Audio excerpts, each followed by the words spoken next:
Hare Krishna, everybody. Welcome to today's Srimad Bhagavatam class. Today we're doing Srimad Bhagavatam, Canto 10, Chapter 90, text number 50. Before reciting Srimad Bhagavatam, let's do a simple Mangalacharan. Om Namo Bhagavate Vasudevaya. Om Namo Bhagavate Vasudevaya. Om Namo Bhagavate Vasudevaya. Narayanam Namaskritya Narum Chaim Narotamam Deving Saraswating Vyasam Tato Jayamti Right. Before reciting Srimad Bhagavatam, which is the only means of conquest over illusion and ignorance, let us offer our respectful obeisances to the Personality of Godhead, Lord Narayana, onto Nara Narayana Rishi, the topmost human being, onto Mother Saraswati, the goddess of learning, and onto Srila Vyasadeva, the author of Srimad Bhagavatam. Nasta Presha Avdareshu Nityam Bhagavate Vaya Bhagavate Uttama Sloke Bhaktir Bhavadi Naistikhi. By regularly attending class on Srimad Bhagavatam and by rendering service to pure devotees, all that is troublesome to the heart is almost completely vanquished, and loving devotional service onto the lotus feet of Sri Krishna, the Supreme Personality of Godhead, who is praised with transcendental songs and choice poetry, is established in one's heart as an irrevocable fact.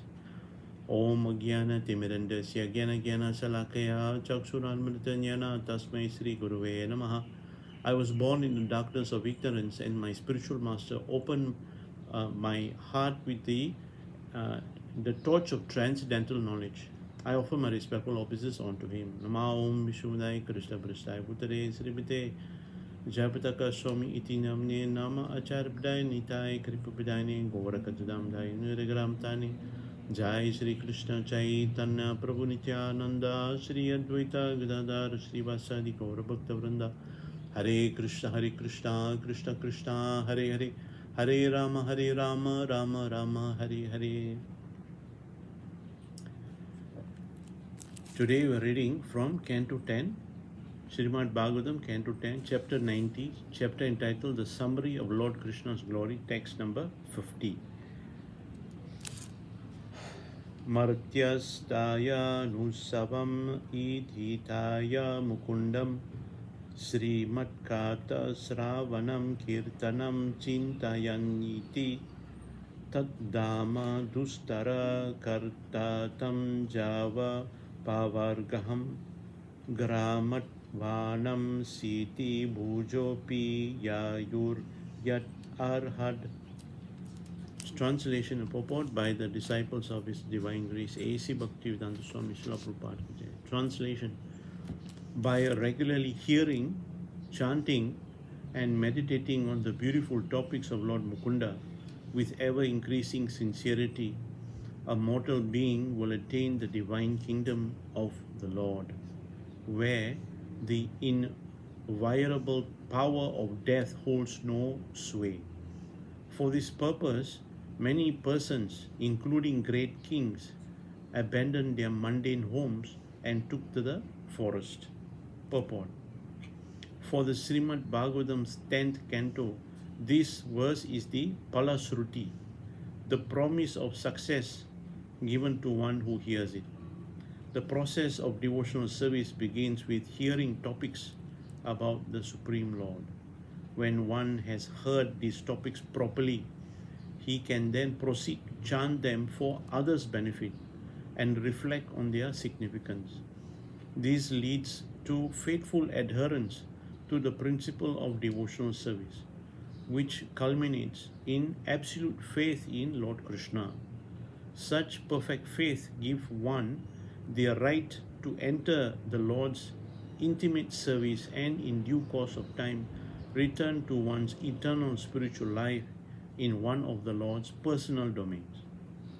Humbly offering his comments on the 10th canto of the lotus feet of his worshipable Lord Srila Vishwanath Chakravarti says, Matgavi api gopala svi kuryat kripaya yadi tadaiva sampaya pitva hiryesu tat priya jana. If Lord Gopala mercifully accepts the cow of my words, then his dear devotee can enjoy the pleasure of drinking their milk the nectar produced by hearing them. Thus ends the Bhaktivedanta purport. Thus ends the purport of the humble servant of His Divine Grace A.C. Bhaktivedanta Swami Prabhupada to the 10th canto, 90th chapter of the Srimad Bhagavatam, entitled the Summary of Lord Krishna's Glory. The 10th canto of Srimad Bhagavatam was completed on December 27, 1988, the anniversary of Srila Bhaktisiddhanta Saraswati Thakur disappearance. Hare Krishna. Hare Krishna, everybody. So this particular verse is the last text in the last chapter of Canto 10. So for those who do not know about Srimad Bhagavatam, Canto 10 is the culmination of Srimad Bhagavatam. Srimad Bhagavatam consists of 12 cantos. It consists of 12 cantos, and the culmination is Canto 10. The subject matter of Srimad Bhagavatam is all about Lord Krishna and His glories. His glories here includes his pure devotees. So in Bhagavad Gita, it is Lord Krishna speaking to Arjuna, and it's filled with Krishna's nectarian instructions. But Srimad Bhagavatam is about Krishna and his various pastimes and his various forms with his various pure devotees. This Bhagavad Gita is like a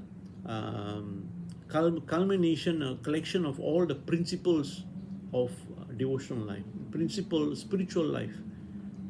of spiritual life focused on performing loving devotional service for Krishna. Srimad Bhagavatam is the application of those principles. So it is well known among all religious people around the world, including those from Christianity, Islam, Buddhism, Judaism, Zainism, all these religions. They all know and they understand that the purpose behind religion is to know who is God. Okay.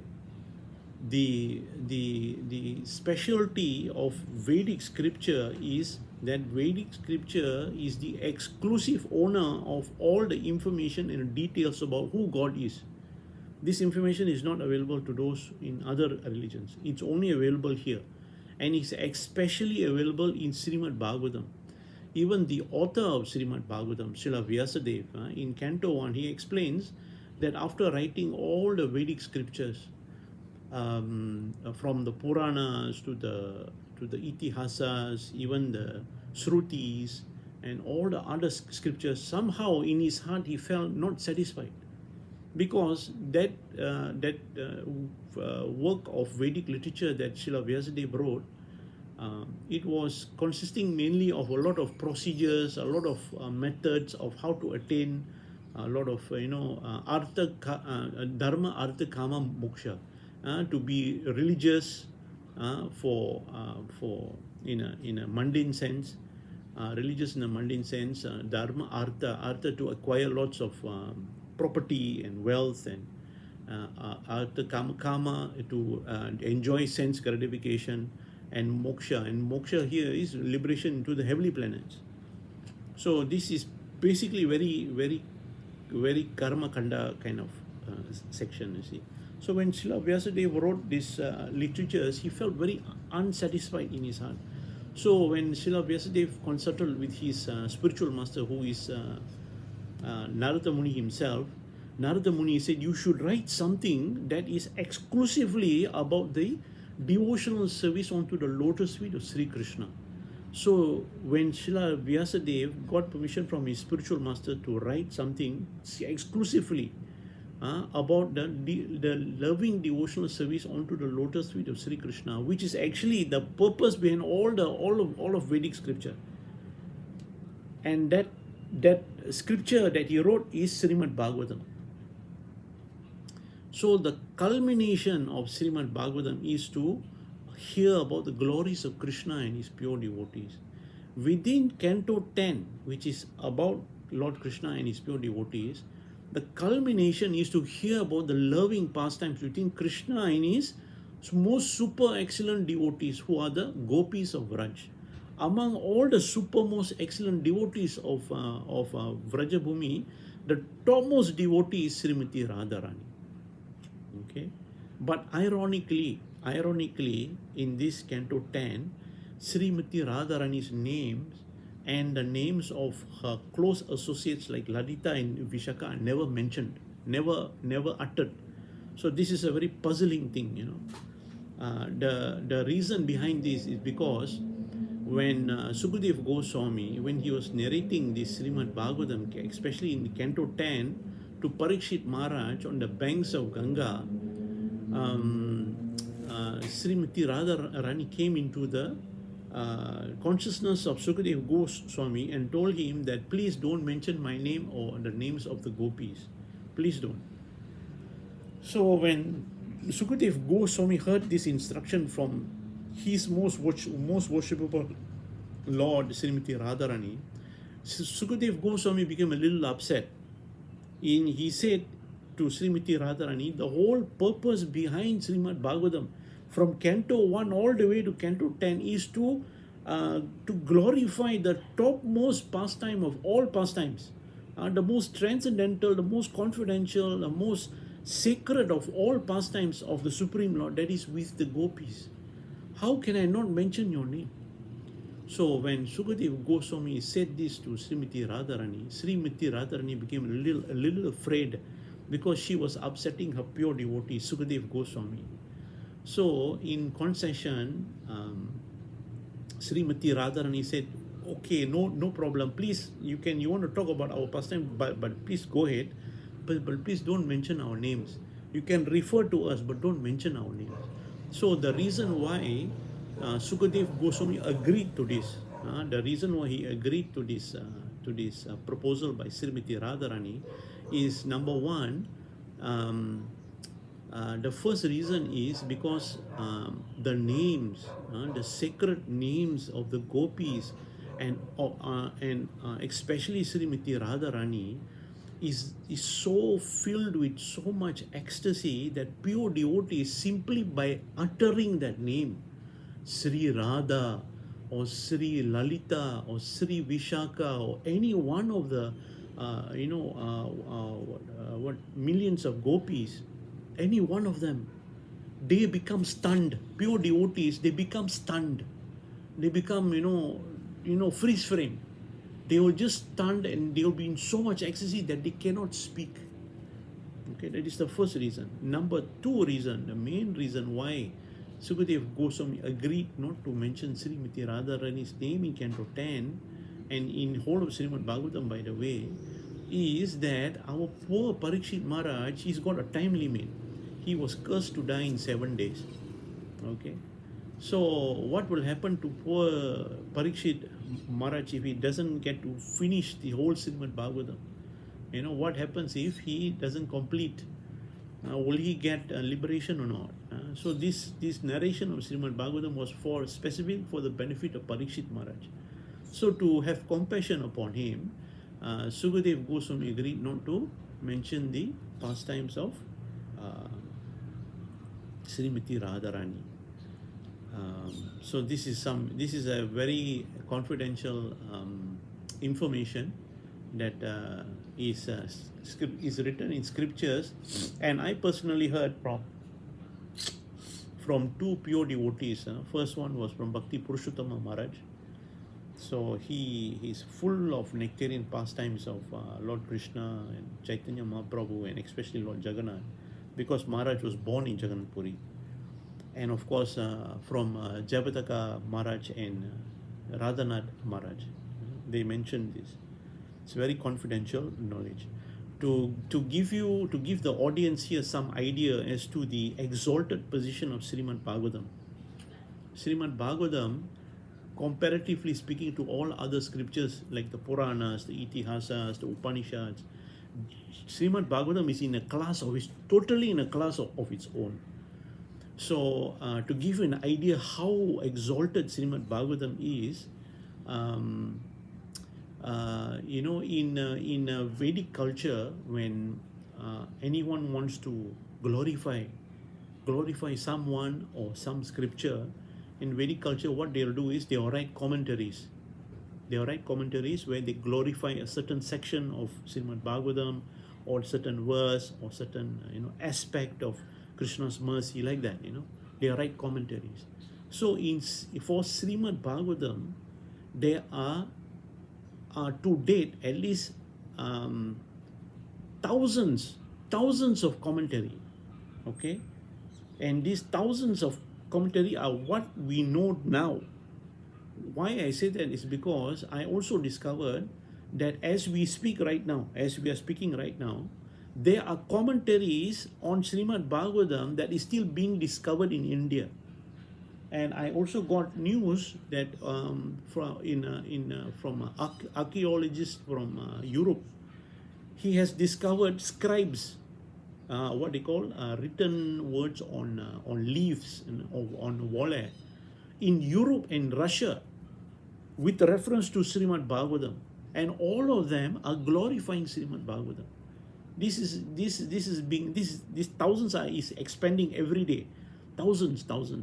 The close second to Srimad Bhagavatam in terms of being glorified is Vedanta Sutra. So Vedanta Sutra, if you want to take a guess, how many people have glorified Vedanta Sutra? For Vedanta Sutra, the commentaries are only 2.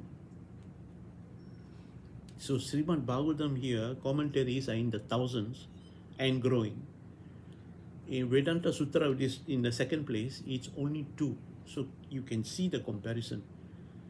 The level at which Srimad Bhagavatam it's written, it is in a class of its own in terms of Sanskrit, in terms of poetry, in terms of beauty, in terms of this scientific composition.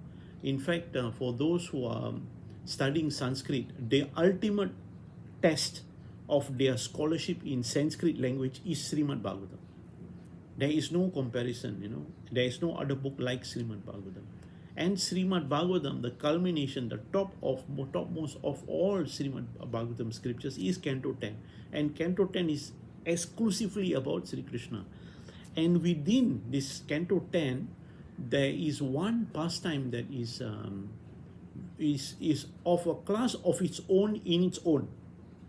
That is the pastime of baby Krishna in Vrindavan, the birth of Krishna, the appearance of Krishna in Vrindavan.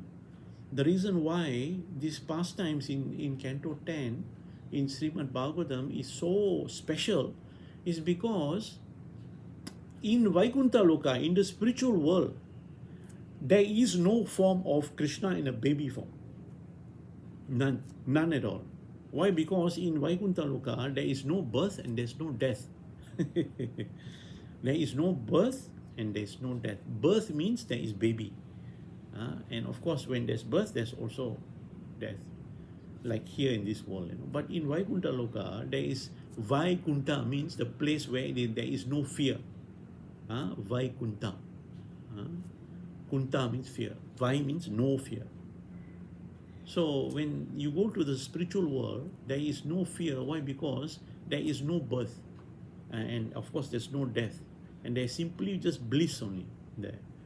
So when Krishna appears in this material world as baby Krishna, Kuti Krishna, naughty Krishna, the butter thief, Laddu Gopal, this beautiful, very cute form, even the lords in Vrindavan, the lords in Vaikuntha, they'll be all watching his appearance in this material world. Because why? It is so special. It is not even found in the material world. And when Krishna, baby Krishna appears, the devas, the authorities in this material world, they don't even know that their worshipable Lord has appeared. It is so exclusive. It is so special.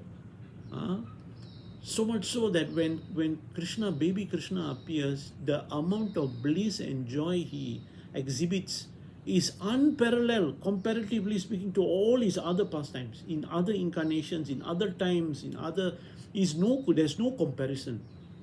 So the question might be asked, why did Krishna want to exhibit his most opulent form, not in Vaikuntha Loka, but in the material world?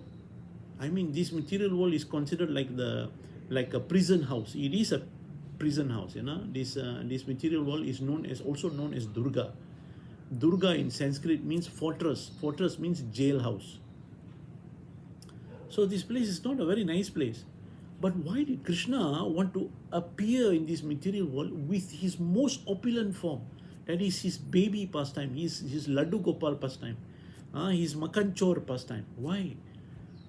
The answer to that, the Acharyas give the answer is that because Krishna, his love and compassion for his children, that means all of us, all living entities, not only humans, but all living entities, trees, birds, dogs, cat, bees, everything, fish in the sea, all living entities.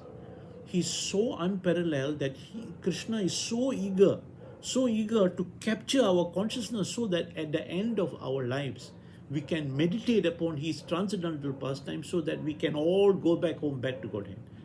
The method of going back home, back to Godhead is simply to meditate upon the pastimes of the Supreme Personality of Godhead. That is the secret of devotional life. So His Divine Grace, A.C. Bhaktivedanta Swami Srila Prabhupada has tirelessly tried to spread this cult of Krishna consciousness, cult here meaning the knowledge about Krishna, specifically from Srimad Bhagavatam to as many people around the world. In 11 years, he circled the globe, if I'm not mistaken, 14 times. An old man in his 70s, 80s like that, almost 80s, he was traveling the world 14 times, pushing himself. Which other old man do you know that has pushed himself the way, and his disciples also are also the same, especially like that I can think of is Jayapataka Maharaj. He's from when he was a teenager, he's been pushing himself to carry the instruction of his guru. Why? Because this knowledge is so powerful that anybody simply hearing it, like it says here, by regularly hearing, chanting, and meditating on the beautiful topic of Lord Mukunda with ever increasing sincerity. Oh, this is very, very important. With ever increasing sincerity, a mortal being will attain the divine kingdom of the Lord, where the inviolable power of death holds no sway. So just simply by regularly hearing, chanting, and meditating on the beautiful topic of Lord Mukunda. Lord Mukunda is the one who gives liberation, Mukunda, Mukti, the one who gives liberation with ever increasing sincerity. This ever increasing sincerity is so important. So one might ask, how do I practice this ever increasing sincerity? Very simple only. Simply by hearing about the pastimes of Krishna and his pure devotee from Srimad Bhagavatam. That's how you acquire this sincerity. Ever increasing, not only just sincere. Sincere here is to listen to these pastimes without any personal expectation of some gain of some sort. Even the desire to be safe in this material world, not even that also. You listen with such sincerity, with the exclusive intention to simply please Krishna and his devotees. How? By just simply listening from the lotus mouth the pastimes of Krishna. Okay, ever increasing, and the more you increase this practice of hearing and chanting the glories of Krishna, one becomes empowered. You become empowered within your own heart. You become so blissful, you become so happy that it is not possible for somebody to hear continuously with sincerity about the pastimes of Sri Krishna and not share it with others. It is just not possible.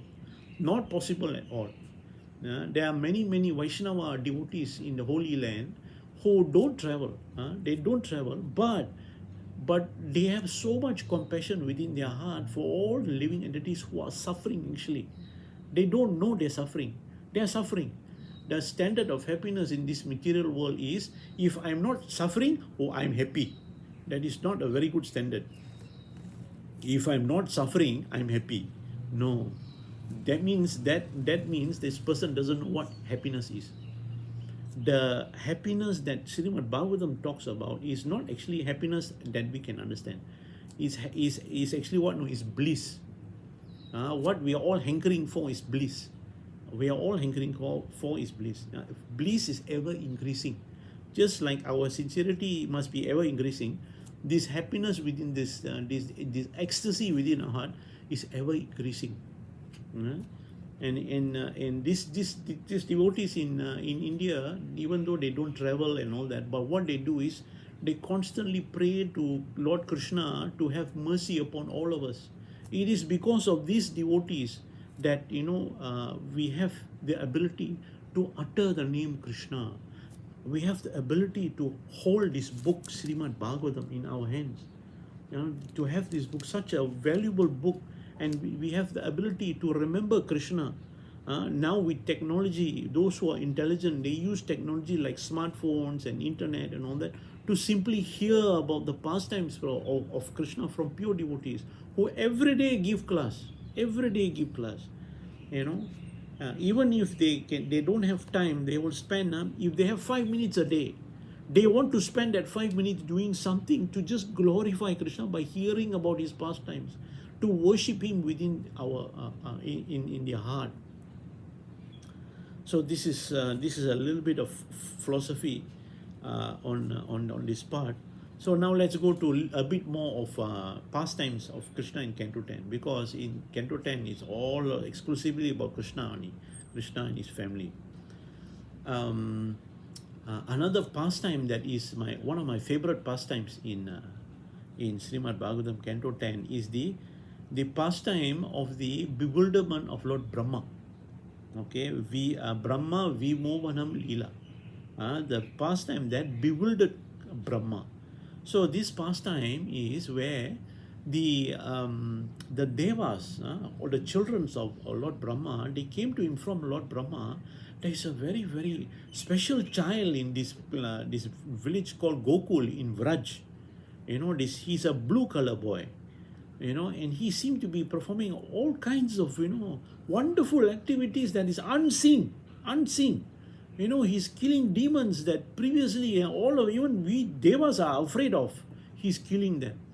And they are all saying he must be something very special. He's not in the category of devas, because we are devas. If he is deva, we also will know he is deva. But no, he is not deva. He must be the Supreme Personality of Godhead. So like this, Lord Brahma was getting news. So Lord Brahma, being very curious, he repeatedly he will come and check on this blue color boy, in this village called Gokul. So one day what happened was, there was the pastime of Krishna asking his very, very good friend Madhu Mangala for some some dahi. Krishna, not only he steals butter, he also steals dahi, anything made out of cow product. He eats ghee, he eats the cream, he eats dahi, he drinks milk. He just loves cow products like anything. So one day Krishna was pestering his good friend Madhu Mangala to give him some dahi, some curd. So this Madhu Mangala, he is actually a son of a Brahmana, and he is a very great Brahmana himself, and he loves to eat. And when he eats, there's no talking of sharing with anybody. He eat with exclusive devotion. So like that, this Krishna was pestering him, and Madhu Mangala said, no, this is for me, this is my share. I'm Brahmana boy. You cannot take my share. It's great sin. So like that, this Krishna was pestering him, and like that, this Madhu Mangala in front of Krishna quickly go and eat all the curd and put into his mouth. His mouth was filled up to like that. So Krishna saw this, and Krishna saw this is a great opportunity to get Maha Prasad.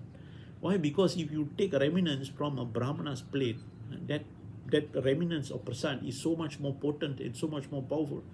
So what Krishna did was, Madhu Mangala filled his mouth with so much curd, it became like this, like that. Krishna decided to go and pop his chin. So all the yogurt came out from Madhu Mangala's mouth, and Krishna go and open his mouth, and all of the curd went into his mouth. So Lord Brahma saw this. He said, I give up, I surrender. This is not sin. Which kind of Supreme Personality of Godhead will do this, He will think like that. Why? Because before this pastime of this Krishna in Gokul, in Vrindavan, and his naughty pastime of stealing butter and doing all kind of naughty things, like that, no? Brahma had experience with the Supreme Personality of Godhead in the form of Lord Rama, in the form of Lord Vamana, in the form of so many other forms, And all these incarnation, Lord Rama was very, very proper, very nice, very proper, very, very strict with following the rules and regulation in Shastra. He come to set a good example for us humans, So that was the impression that Lord Brahma got. Say, oh, this one is really, the Supreme Personality of Godhead. He's establishing the principle of, of Dharma in Vedic scriptures. And then, of course, he had pastime with Lord Vamana Dev, who was a dwarf Brahmana, very proper also, very Brahmanical, this and that, So his impression, Lord Brahma's impression of the Supreme Personality of Godhead is that, this boy, Krishna, cannot be the Supreme Personality because he is so improper. He eats with his left hand. In Vedic culture, you should only eat with your right hand. That is, but Krishna eats with his left hand. He goes to people's house to steal butter, and when he don't get butter, he will break the pots. He will mess the place up. Sometimes he will urinate in the house of the cowherd maidens that don't give him what he wants. And he will go and disturb their babies, make them cry. He do all kind of naughty things all. So Brahma say, how can this person can be Supreme Personality of Godhead? So this devas all say, no, you cannot dismiss him like that. He's performing, he's killing demons that, even you are afraid, I am afraid. This boy is killing all these powerful demons. Then Lord Brahma was thinking, yeah, they are right also. My children, they are saying they are right also. How to resolve this? The only way to resolve it is put this boy to a test. So one day, Lord Brahma came, and what he saw was, he saw an opportunity to kidnap all of the Krishna's cowherd friends, and also the calves that Krishna took out to graze. So when Lord Brahma kidnapped all of them, he took them all, he put them under a spell, make them all sleep, and he took them all to Brahmaloka, and he hid them in a cave in Brahmaloka. Okay, we have to understand here that the time difference of Earth and Brahmaloka is that one day in what they call Brahmaloka, not one day. It's like one moment. One moment in Brahmaloka is on Earth 360 days. That is one full year. So when Lord Brahma kidnapped all his cowherd boyfriends and all the calves and hid it in Brahmaloka, Krishna found out, oh, all my friends are missing, all our friends there. And he meditated and he found out, oh, it's Lord Brahma. He wants to play a test on me. And he said, never mind, it's okay. Lord Brahma is a very pure devotee of mine. He's a very nice devotee. But he does not realize that his one moment there is 1 year here, 360 days here.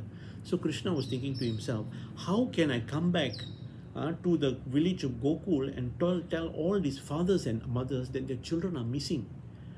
All of the father and mothers, they will just die of heartache. All of them, literally, they will die. They have so much love and affection for their children that they will die of heartache. What am I going to tell to all the mother cows? Their calves are all missing.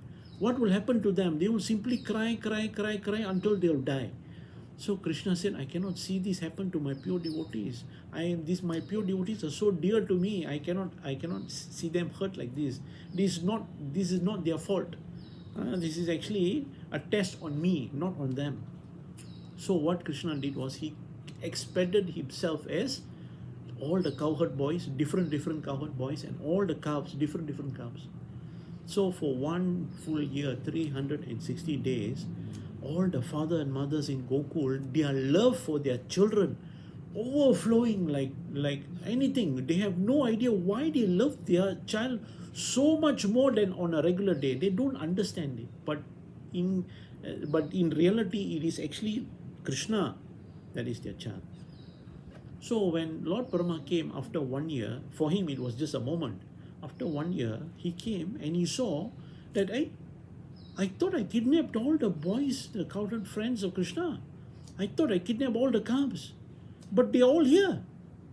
So Lord Brahma became bewildered. No, he looked in Brahma Loka. He said, hey, they are still there and they are also here.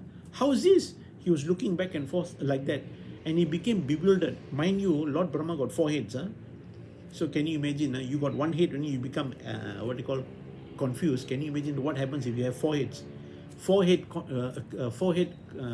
confused. So like that, no, and Lord Brahma was like, he is going haywire, no, he couldn't understand what was going on.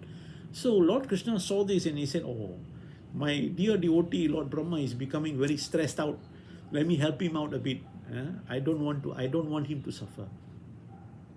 So Lord Krishna revealed to Lord Brahma what is actually going on. He revealed that all the cowherd boys, they are all expansion of Vasudeva. They all the 400 Vasudeva form. All the calves, they were all actually Krishna only in the Vasudeva form. So when Lord Brahma saw this, he said, oh my God, I made a big mistake. I have tried to test the Supreme Personality of Godhead, my most worshipable Lord. You know, in Brahma Samhita, there are prayers that Lord Brahma recite. Every single verse in that Brahma Samhita, it glorifies Lord Govinda. Govindam Adi Purusham Tamaham Bhajami. That Govinda now has appeared in the form of this young cowherd boy, blue color boy, naughty boy, you know, in Gokul. So Lord Brahma felt very, very bad, you know, and he immediately returned all the cowherd boys and all the cows, and and he fell at the feet of Krishna and he said, please forgive me, you know, I did not know what I was doing. And Krishna was so merciful. He said, don't worry about it, Lord Brahma, no problem, I take no offense, you know. But Lord Brahma, being very, very intelligent, he said, no, my Lord, you must punish me, you know, because if you don't punish me, then next time you know, there might be devotees in the future. They said, oh, it's okay to do this kind of things to Krishna. Why? Because he will forgive you. No, you cannot do that. You please punish me. So Krishna, understanding Lord Brahma's mind, he wanted to satisfy him. He said, no problem, I'll punish you, but not this time. I'll come back again.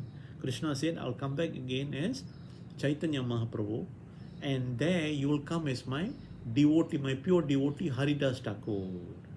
Haridas Thakur came as a devotee of Lord Krishna, but unfortunately he was born in a Mohammedan family, and he was prosecuted by his own countrymen, the Mohammedans, the Muslims. They prosecuted him because he did not accept the Muslim faith, but he took to the chanting of the holy name of Hare Krishna, Krishna Krishna, Hare Hare, Hare Rama, Rama Rama, Hare Hare, with such exclusive devotion that even after torturing him, he did not want to let go of this holy name of Krishna. So this is how the pastime of Lord Brahma becoming bewildered came about. So in this chapter, very interestingly, it tells about the very sweet dealings of Krishna with his queens of Dwarka. In Dwarka, Krishna married 16,108 queens, queens of Dwarka. And in this chapter, it is explained how Krishna's dealing with them is so nice and so exclusive. He used to play with them, he used to please them in every possible way. And in such ecstasy, these queens, they became like mad. They start talking to the sky as if the sky is a person, and they start glorifying Krishna. They start talking to the what bird is that? Huh? This bird, that cries only at night, and it lives off the rays of the moon. It doesn't eat.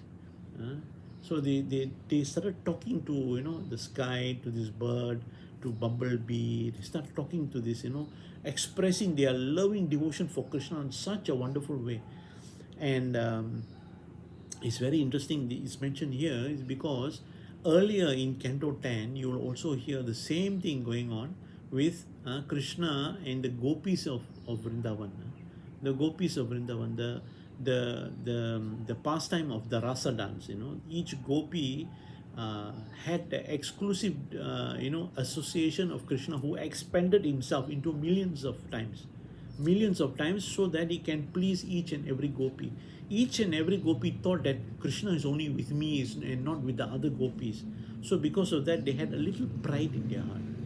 These gopis had a little pride in their heart. When the pride appeared in their heart, what happened was Krishna immediately he disappeared. He disappeared from their presence, and they all became bewildered. They became bewildered in sorrow, in ecstasy. Where is Krishna? They were going and they were talking to the trees. My dear tree, have you seen my Krishna? They saw a bird. My dear bird, have you seen my Krishna? They saw a deer. My dear, please, can you tell me where my Krishna is? I cannot live without him. They were running around the forest of Raj, talking, asking, begging, So the same thing happened here to the queens of Dwarka. They also exhibited, this kind of ecstasy, and it's so intimate. It's so difficult to understand if you do not read Srimad Bhagavatam. If you read Srimad Bhagavatam from Canto 1 until Canto 10, then you have an idea. The process of reading Srimad Bhagavatam itself is so powerful that it purifies your heart and it removes ignorance from your mind, so that you're able to get a glimpse. You get a glimpse into the exclusive devotional ecstasy of pure devotees. And this is just to encourage you to have ambition, to be able to one day follow in their footsteps. Actually, that is the purpose behind this Srimad Bhagavatam. And this can only be found in Srimad Bhagavatam. It is so wonderful. So very interestingly also in this chapter, it is described that all these queens of Dwarka, each one of them, they gave Krishna minimum 10 sons. Each one, 16,108. They gave 10 sons. This is 10 sons only. They also had daughters.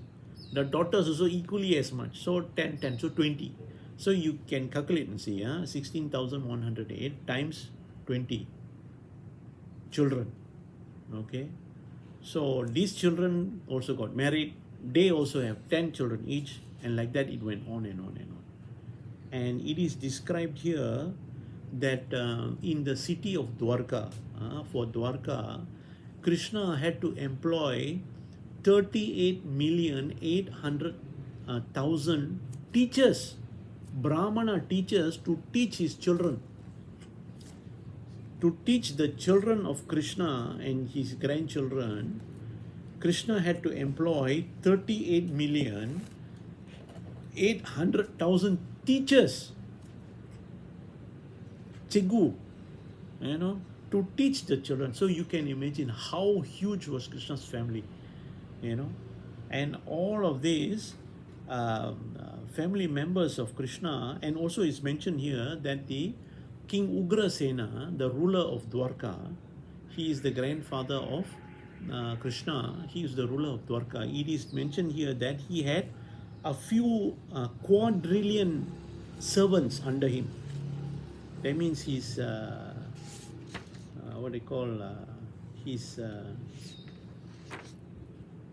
his subjects. This word quadrillion also, actually this is the first time I'm coming across here. Quadrillions. Have you heard of quadrillions?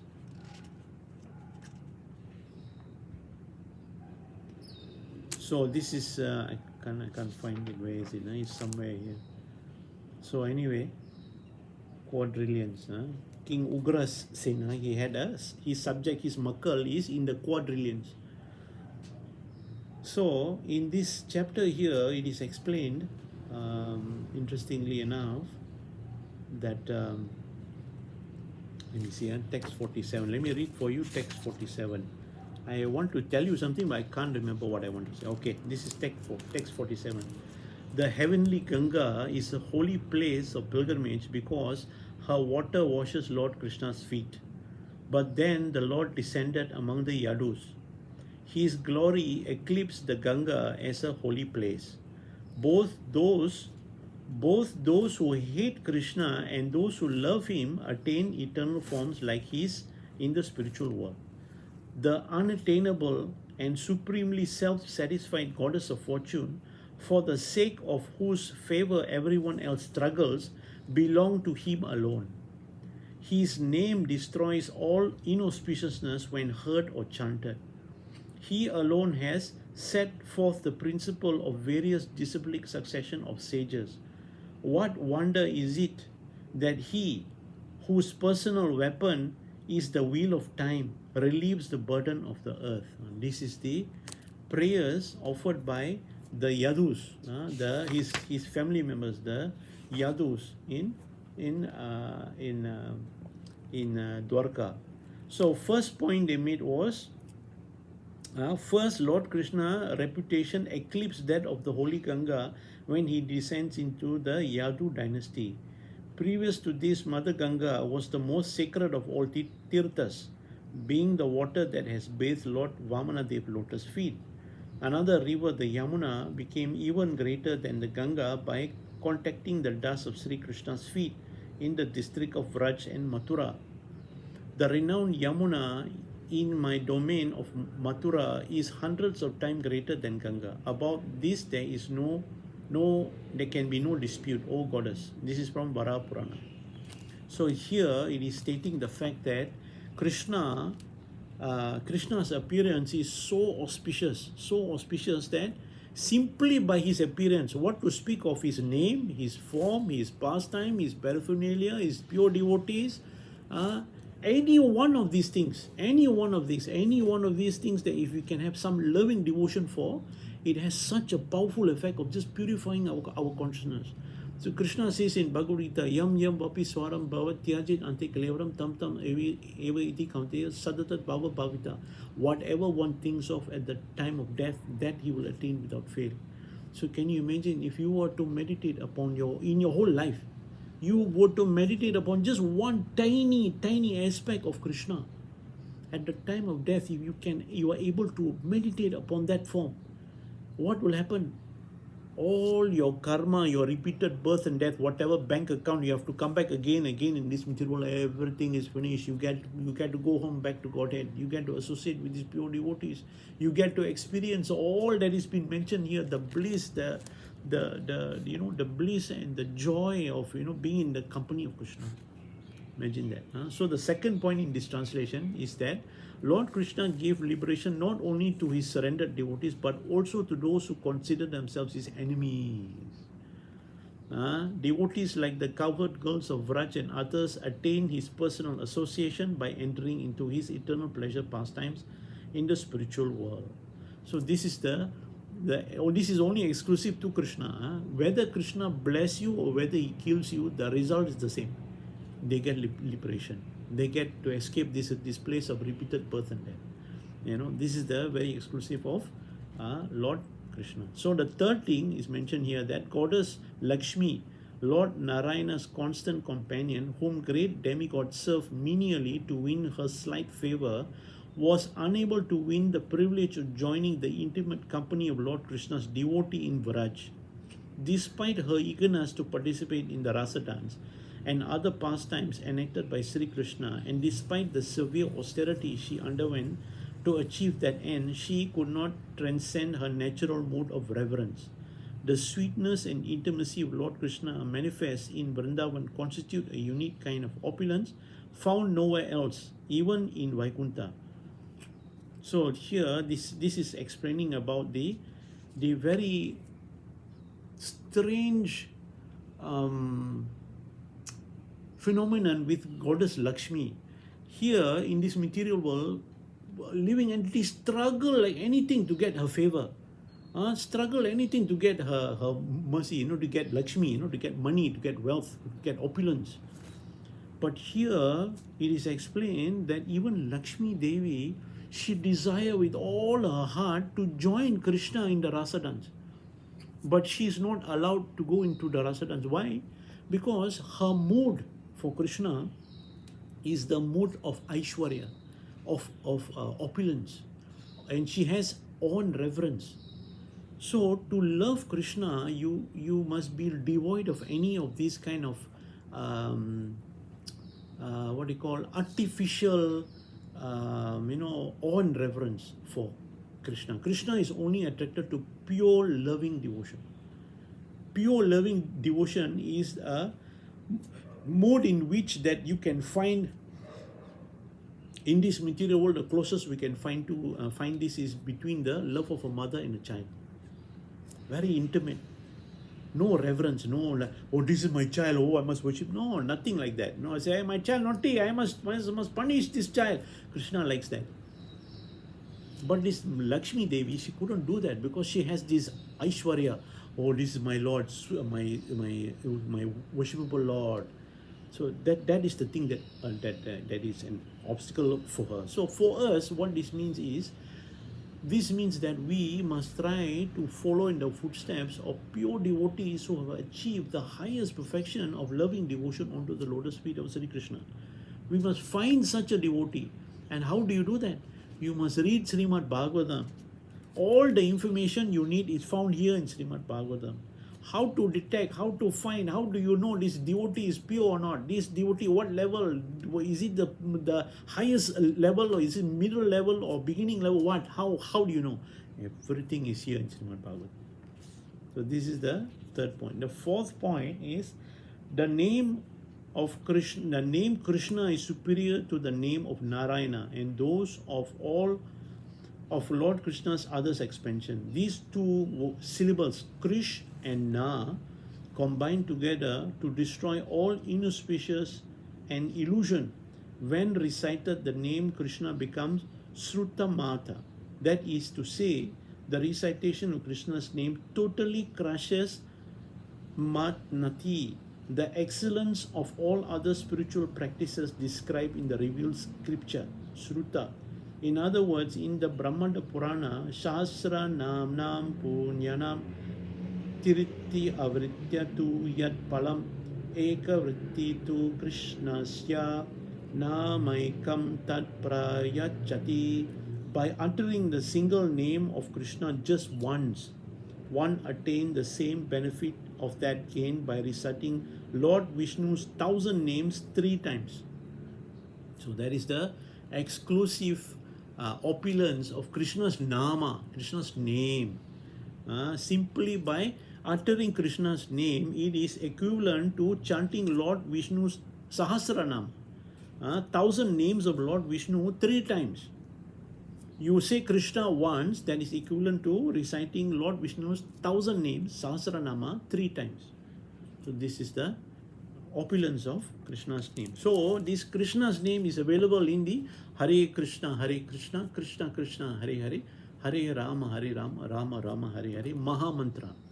Which is Maha Mantra is Maha Mantra because it is the only mantra that can be chanted without any condition. Other mantras in the Vedic scriptures, they come with some condition and it's got to be followed very strictly. But this Maha Mantra is so merciful that Chaitanya Mahaprabhu has said this mantra can be chanted with no condition whatsoever. You just sincerely chant it 24 hours a day. Kirtaniya Siddhahari. So the fifth opulence of Krishna is Lord Krishna solidly reinstated Dharma, the bull of religion, on his 4 legs of compassion, austerity, cleanliness and truth. Thus Dharma could once again become Gotra, the protector of the earth. Sri Krishna also established the religious function of Govardhan Puja to honor his favorite hill, the cows and the Brahmanas. He also became the hill, Gotra, himself assuming its form to accept the cowherd offering. Moreover, he cultivated the Dharma or loving nature of Vraj divine cowherd Gotras, whose love for him has never been equaled. Thus, these are just a few of the wonderful features of Lord Krishna's unique personality. So another wonderful pastime in this Canto 10 is the pastime of Govardhan Puja. You know how Krishna convinced the Braja, the cowherd men of Vraj, not to waste their time with too much deva worship. You know, constantly worshipping the devas for favors. Give me this, give me that, give me that. You see, all your worship will be you'll be fulfilled, complete in full, simply by worshipping Krishna. Krishna says in Canto 2, chapter 3, text 10, no, akama sarva kamo va moksha kama udarati tivrena bhakti yogena ya jayate purusha param. Whether you want to be liberated, or you want to get false sense gratification, or you want to be renounced, by all means, the perfection of what you want can be fulfilled simply by tivrena bhakti yogena. By all means, practice bhakti yoga, practice loving devotion for the pleasure of Krishna. All your desires will be fulfilled, no matter what it is. Whether you want liberation, you want sense gratification, or you want to be a renunciate. The perfection of that is in the performing of loving devotion service for the pleasure of Krishna. So for preparing this class, I heard many lectures by very, very exalted devotees. I mean, I listened to their class. I only walked away from that class feeling how unqualified I am. So, I pray to all of you all, please, bless me further, so that I can continuously relish this Srimad Bhagavatam until the end of my life, until the end of this life. Please bless me, because only by your blessings can I advance in my spiritual life, and I can also render this service to all of you. So please bless me. I fall at all your feet, all Vaishnavas who are listening here. Please bless me so that I can continue. So since this is the last chapter of Canto 10, next week we're going to start with Canto 11. Canto 11 is also very, very interesting. Canto 11 has been described as the summary of all the philosophy of the whole 10 cantos of Srimad Bhagavatam, put into very wonderful, sutras, of verses. So we're going to discuss that. This Canto 10 started in the middle of 2019, so now we're almost 2 years. So Canto 11 also will become almost the same. It's the same length. So I shall end here. Thank you very much. Hare Krishna.